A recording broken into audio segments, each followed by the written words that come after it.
Hello అందరికీ ఎలా ఉన్నారు? బాగున్నారా? నేనైతే చాలా బాగున్నాను. Welcome to Messy Mom Diaries. నేనైతే ఈరోజు మోక్షజ్ఞాస్ డే వ్లాగ్ చేద్దామని స్టార్ట్ చేశానండి. ఈరోజు మోక్షజ్ఞ ఏం చేస్తాడు, ఎలా ఉంటాడు, ఇలాంటివి చూపిద్దామని చేస్తున్నాను. ఫస్ట్ అయితే బ్రష్ చేస్తున్నాడు. మార్నింగ్ లేవగానే నిద్ర మొత్తం వదిలిన తర్వాత ఫస్ట్ చేసే పని బ్రష్ చేయడం. ఒక్కొక్కసారి తను చేస్తాడు, నేనే చేస్తా అని అడుగుతాడు. సో ఇస్తాను. మ్యాక్సిమం టైమ్స్ మాత్రం నేనే చేస్తాను. బ్రష్ చేయడం అయిపోగానే మాత్రం 2 గ్లాసెస్ మిల్క్ తాగుతాడు, స్మాల్ గ్లాసెస్. నేనైతే అందులో ఏం పౌడర్స్, షుగర్ ఏమీ ఇవ్వనండి. Just buffalo milk plain, sugar కలపను. స్వీట్గా ఉంటే తాగడు, సో అందుకని ప్లెయిన్గా ఇస్తాను. ఏదైనా పౌడర్ కలిపితే అస్సలు తాగట్లేదు. డాక్టర్ సజెస్ట్ చేసిన పౌడర్ కలిపినా కూడా తాగట్లేదు. ఇంకా ఏదైతే ఏములే అని చెప్పి ప్లెయిన్ మిల్కే ఇస్తాను, అవే తాగుతాడు. ఇక్కడ కూడా అలానే తాగుతున్నాడు. ఒక్కొక్కసారి మారం చేస్తాడండి, ఒక్కొక్కసారి మంచిగానే తాగుతాడు. తాగడం అయిపోయింది.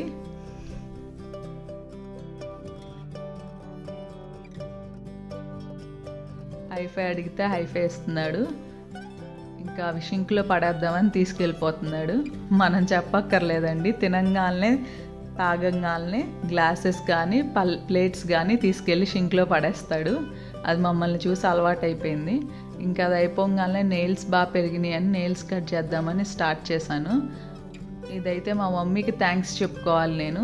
ఎందుకంటే మా మమ్మీయే ఇలా చక్కగా కట్ చేయించుకోవడం అలవాటు చేశారు. ఇంతకుముందు అయితే నేను నిద్రపోయేటప్పుడు కట్ చేసేదాన్ని తెలియకుండా. ఎందుకంటే అస్సలు కట్ చేయించుకునేవాడు కాదు, చాలా కష్టమైపోయేది.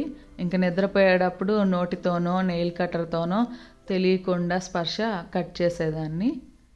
మా మమ్మీ అలవాటు చేసిన తర్వాత ఇలా చక్కగా నెయిల్స్ కట్ చేద్దాం అనగానే వచ్చి కూర్చొని చక్కగా కట్ చేయించుకుంటాడు.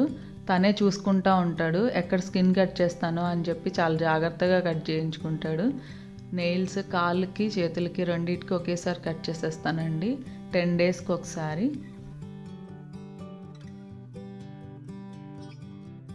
ఈరోజు ఏంటో నచ్చేసినట్టున్నాను. నెయిల్స్ కట్ చేస్తుంటే స్టార్ట్ చేసిన దగ్గర నుంచి చాలాసార్లు ముద్దులు పెడుతున్నాడు.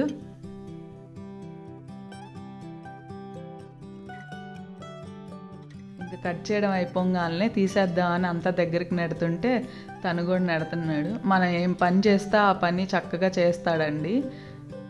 తనకి చేతన అవ్వకపోతే ఇమిటేట్ చేయాలనైనా సరే చేస్తాడు. ఇక్కడ కూడా అలానే నేను చేస్తున్నానని చేస్తున్నాడు. నేను ఎత్తుతానని నాకంటే ముందు ఎత్తాలని చూశాడు. ఇంకా నెయిల్స్ కట్ చేసేయడం అయిపోయింది. మేము బ్రష్ చేసుకొని అలా వచ్చేటప్పటికి టిఫిన్ టైం అయిపోయిందని ఇంకా దోశలు వేస్తుంటే అది ప్లేట్లో వేస్తానని చెప్పి ప్లేట్ పట్టుకున్నాడు. తినేది ఉండదు కానీ అలా పట్టుకొని ఉంటాడు. ఇంకా తినడానికి వచ్చేసాము. ఇంతకు ముందు అయితే స్క్రీన్ చూడందే తినేవాడు కాదండి అస్సలు. టిఫిన్ అయినా ఏదైనా సరే మెల్లగా ఇలా అలవాటు చేస్తున్నాను. ఎందుకంటే కొన్నిసార్లు బయటికి వెళ్ళినప్పుడు స్క్రీన్ పెట్టినా తింటారు, కానీ కొన్నిసార్లు స్క్రీన్ పెట్టినా కూడా కష్టమైపోతుంది. సో 2 అలవాటు ఉన్నా ఏం కాదులే అని చెప్పి నేను టిఫిన్ ఇలాగా ఫింగర్ ఫుడ్స్ కానీ అలాంటివన్నీ కూడా స్క్రీన్ లేకుండా తినటం మెల్లగా అలవాటు చేశాను. ఆ జర్నీ ఎలా చేశాను అనేది కూడా నేను ఒకరోజు చెప్దాం అనుకుంటున్నానండి. ఆ వీడియో కూడా మీరు ఎక్స్పెక్ట్ చేయొచ్చు.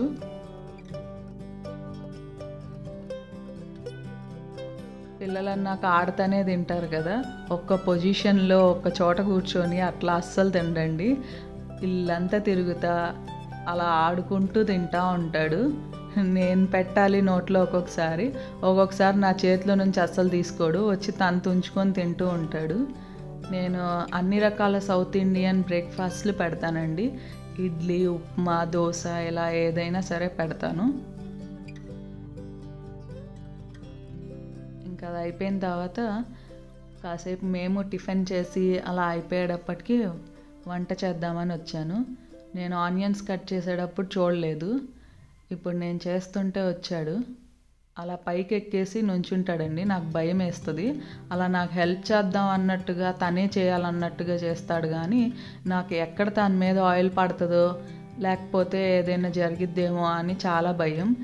ఇలా ఎక్కుతాం స్టార్ట్ చేసిన దగ్గర నుంచి నేను డీప్ ఫ్రై మాత్రం అస్సలు చేయట్లేదండి.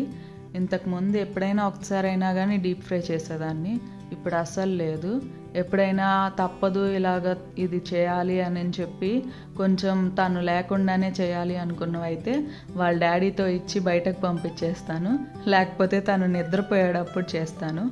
ఇలానే పక్కనే ఉంటాడండి, చాలా భయం వేసిద్ది చేసేటప్పుడు. అవి కింద హ్యాండిల్స్ మీద కాళ్ళు పెట్టి సపోర్ట్తో పైకి ఎక్కేసేస్తాడు, అలా ఎక్కి అలా ఆడుతూ ఉంటాడు.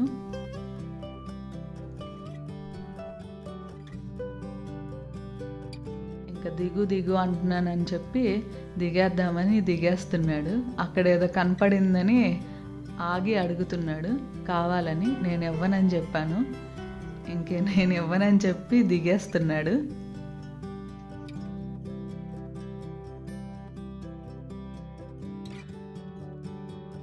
వంట అయిపోయింది, నేను ఫ్రెష్ అయ్యి జడ వేసుకొని అలా వచ్చేంత వరకు వాళ్ళ డాడీతో ఆడుకున్నాడు. ఇంకా అలా లంచ్ టైం అయిపోయింది కదా అని లంచ్ స్టార్ట్ చేశాను. చెప్పాను కదా స్క్రీన్ టైం కూడా అలవాటు ఉందని. మీలో ఎవరైనా మదర్స్ ఉండి ఇది చూస్తుంటే డోంట్ ఫీల్ బ్యాడ్ అండి. స్క్రీన్ టైం ఉంది అని చెప్పి చాలామంది యూట్యూబర్స్ మా బాబుకి పాపకి స్క్రీన్ టైం లేదు, అది మంచిది కాదు అలా ఎవరైనా చెప్తే, అది మంచిదో కాదో నాకు తెలియదు, కానీ మా బాబు అయితే ఫస్ట్లో అస్సలు తినేవాడు కాదండి, ఇప్పటికీ కూడా తినడు. ఇప్పుడేదో కొంచెం తినడం స్టార్ట్ చేశాడు. నేను యూట్యూబ్లో ఇప్పుడు చూపిస్తున్నాను కాబట్టి తినేస్తున్నాడని మీరు అనుకుంటున్నారేమో, కానీ తినే క్యాండిడేట్ అయితే అస్సలు కాదు. ఫస్ట్లో చాలా ఇబ్బంది పడ్డాం. నేను, మా వారు, మా అత్తయ్య, మా మామయ్య ఈ నలుగురం కలిసి చేసేవాళ్ళం, ట్రై చేసేవాళ్ళం. అస్సలు తినేవాడు కాదు. అందరినీ 30 తిప్పలు పెట్టి 3 చెరువులు నీళ్ళు తాగిచ్చాడు అనే టైప్లో చెప్పొచ్చు నేను. ఇంకప్పుడు మా ఫ్రెండ్స్లో కొంతమంది చెప్పారు స్క్రీన్ చూస్తూ ఉంటే చక్కగా మనం పెట్టేస్తే తినేస్తారు అని చెప్పి, ఇంకా అప్పుడు నేను స్క్రీన్ చూపించి తినిపించడం స్టార్ట్ చేశాను. మ్యాక్సిమం టిఫిన్ చేసిన, ఇంతకుముందు కొన్నిసార్లు అయితే పాలు తాగేటప్పుడు కూడా అడుగుతాడు. ఇప్పటికీ కొన్నిసార్లు టిఫిన్ చేస్తున్నా, పాలు తాగుతున్నా, లేదా ఈవినింగ్ ఏదైనా స్నాక్స్ తింటున్నా కూడా కోకోమిలాన్ కావాలి అని అడుగుతాడు. కానీ నేను మ్యాక్సిమం అవాయిడ్ చేసిన ఒక్కొక్కసారి పెడతాను. సో మీ ఎవరు ఫీల్ అవ్వద్దు, వాళ్ళంతటికి వాళ్ళే తర్వాత మానేస్తారు. మనం చిన్నప్పుడు రోడ్ల మీద తిరుగుతా, లేకపోతే అమ్మ వాళ్ళు ఉయ్యాలూపుతో పెట్టేవాళ్ళు, ఇప్పుడు అలా తింటున్నామా? తర్వాత మన పిల్లలైనా అంతే, ఏమవ్వదు. స్కూల్కి వెళ్తే వాళ్ళే తినడం అలవాటు చేసేసుకుంటారు ఫ్రెండ్స్తో, లేకపోతే టీచర్స్ వల్ల కానీ అలా స్క్రీన్ లేకుండా. ఇప్పుడు ఉన్నంత మాత్రాన ఏం కాదు. ఇది అయిపోయిన తర్వాత నిద్రపోయాడండి. నేను అది షూట్ చేయడం మర్చిపోయాను. తినంగానే మేము తినేంత వరకు ఆడుకుంటాడు. మేము తినంగానే ఇంకా పడుకోబెడతాను. ఒక 1-1.5 అవర్ పడుకున్నాక లేస్తాడు. లేవంగానే మళ్ళీ నిద్రమత్తు కొంచెం పోగానే ఇలా బనానా కానీ లేదా ఏదైనా ఫ్రూట్ పెడతాను. ఈరోజు బనానా పెడుతున్నాను. ఇంకా బనానా పెట్టేటప్పుడు ఇలాంటి యాక్టివిటీస్ ఏమైనా ఉంటే చేపిస్తూ ఉంటాను. ఈరోజు ఇవి లెటర్స్, వర్డ్స్ ఇది చూపిస్తున్నాను. మ్యాక్సిమం అన్ని లెటర్స్ చెప్పేస్తాడండి, A to Z గుర్తుపడతాడు. And A for apple, B for ball లాగా కూడా కొన్ని లెటర్స్ వరకు చెప్తాడు. ఈరోజు అక్కడ లెటర్స్తోనే ఆడుతున్నాడు. మ్యాక్సిమం వాడొక్కడే ఆడుకుంటూ ఏదైనా ఇచ్చినా కూడా తింటాడు. ఒక్కొక్కసారి తిననంటే ఇలా నేను ఏదైనా యాక్టివిటీ పెట్టేసి నేను తినిపిస్తూ ఉంటాను. ముందైతే ఫుడ్ పెట్టడం ఇంపార్టెంట్ కదా, ఎలాగోలా. ఒక్కొక్కసారి స్క్రీన్ కావాల్సిందే అని పేచీ పెడతాడు. అప్పుడు తప్పక నేను స్క్రీన్ టైం ఇస్తూ కూడా పెడతాను, అందులో తప్పేం లేదు.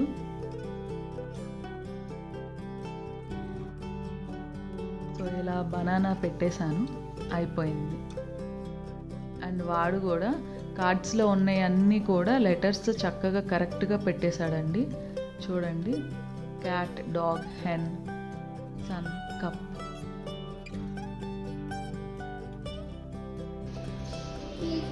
అది అయిపోయిన తర్వాత మేము స్నాక్స్ తీసుకొని కాసేపు రిలాక్స్ అయ్యేటప్పటికి బయటకు వెళ్దామని వెళ్తున్నాము.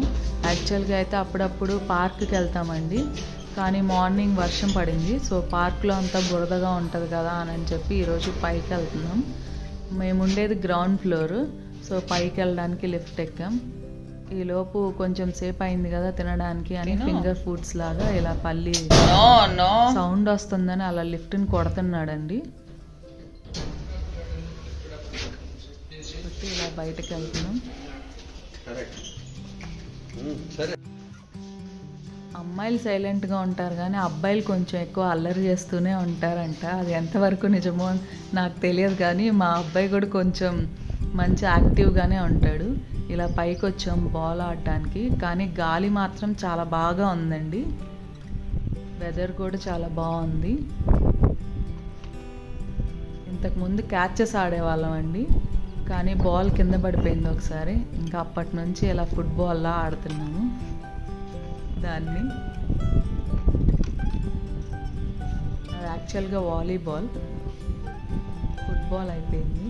అది తినేసి ఫస్ట్.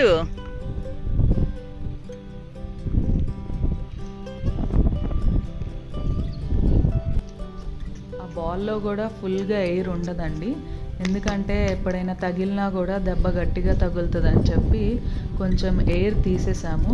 కాబట్టి ఇప్పుడు తగిలినా కూడా కొంచెం గట్టిగా ఏమీ తగలదు. సో ఇలాగా దాన్ని ఇంకా ఫుట్బాల్ లాగా ఆడి కాసేపు కిందకి వెళ్తాం. ఇంకా దీని తర్వాత నేనేమీ రికార్డ్ చేయలేదండి, ఎందుకంటే ఇప్పటికే చాలా లెంత్ అయిపోయింది నాకు. నేను ఇంకా లెర్నింగ్ ప్రాసెస్లోనే ఉన్నాను. సో మీ సజెషన్స్ నాకు ఎంతో ఇంపార్టెంట్. కామెంట్ సెషన్లో ఏదైనా ఉంటే మీరు చెప్పండి, ఎడిటింగ్లో కానీ లేకపోతే ఏదైనా షూట్ చేసేటప్పుడు ఏదైనా సజెషన్స్ ఉంటే చెప్పండి, ఎందుకంటే ఇంకా నేను 100% ఇవ్వలేకపోతున్నాను అని నాకు అనిపిస్తుంది. మీ సజెషన్స్ తీసుకుంటా ఉంటే ఏది ఎలా చేయొచ్చో కూడా తెలుస్తుంది కదా, అందుకని. సో హోప్ ఈ వీడియో మీకు నచ్చిందని అనుకుంటున్నాను. నచ్చితే లైక్ చేయడం మాత్రం మర్చిపోవద్దు, షేర్ చేయండి, అలానే సబ్స్క్రైబ్ చేసుకోండి. సబ్స్క్రైబ్ చేసుకొని పక్కనే ఉన్న బెల్ ఐకాన్ నొక్కండి. Thanks for watching. బాయ్.